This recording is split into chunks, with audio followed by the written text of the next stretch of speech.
Greetings, YouTube. Today I'm going to review the movie How to Train Your Dragon.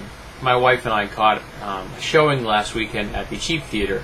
We just hadn't had an opportunity to see it when it was in the first run theaters, which is kind of a disappointment because I think it would have been better on a really crisp, clean screen. The second run theaters aren't quite the same quality as the first run theaters are. Though we would have seen it in 2D regardless. My wife can't watch 3D movies. They make her motion sick. Even watching roller coasters on normal television makes her get motion sick. But How to Train Your Dragon is the story of Hiccup. Yes, the main character's name is Hiccup. There will be spoilers galore in this, so be warned. He is a young Viking lad who dreams of nothing more than slaying his first dragon and taking his place amongst the other Vikings in his village. A village which is constantly plagued by dragons. But he is the quintessential 90-pound weakling. He has no muscle, no training, no skill, no dexterity.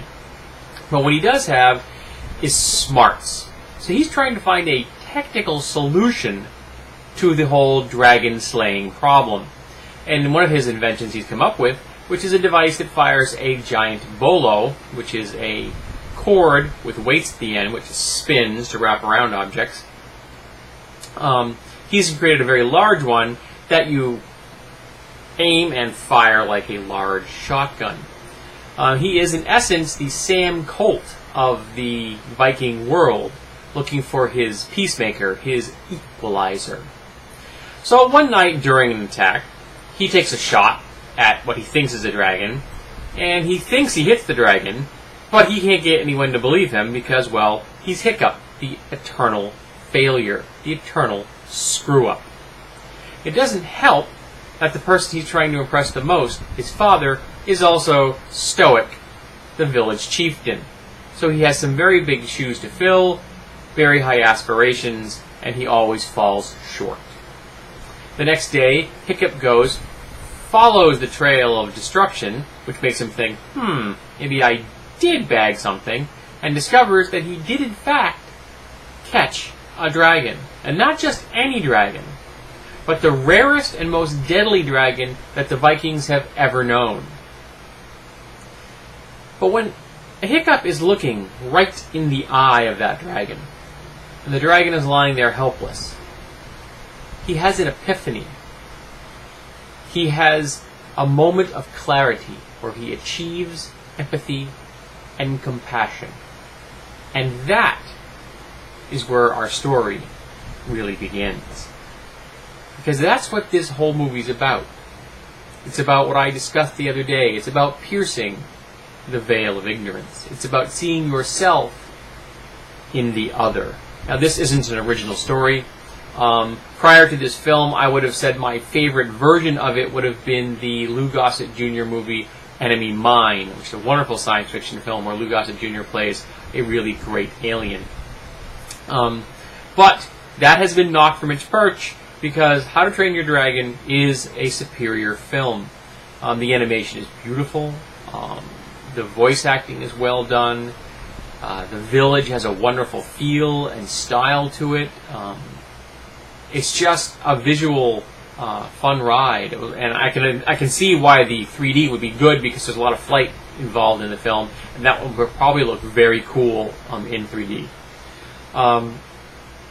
And while Hiccup doesn't initially get his dream of being the great dragon slayer, he does, in the end, go down in history as one of the greatest Vikings there ever was.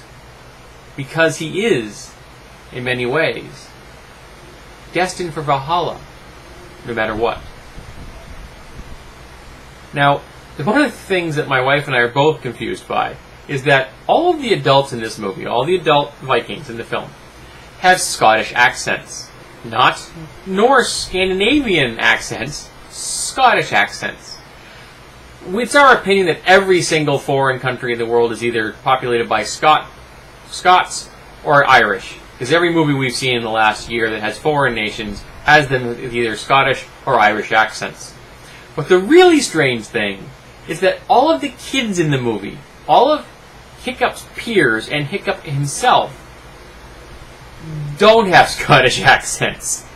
They speak English, pretty much standard English, which makes even less sense.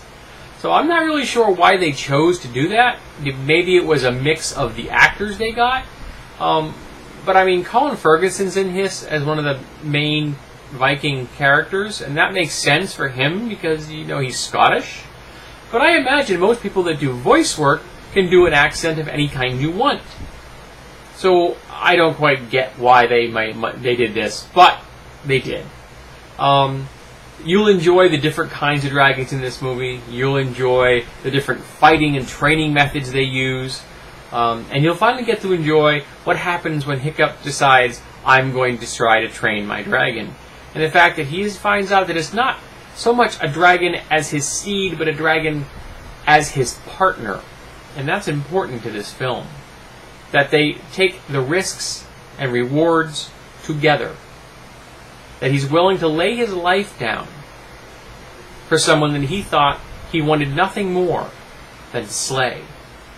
Because at the end of the film, and spoiler warning, Hiccup still becomes the greatest dragon slayer that's ever lived.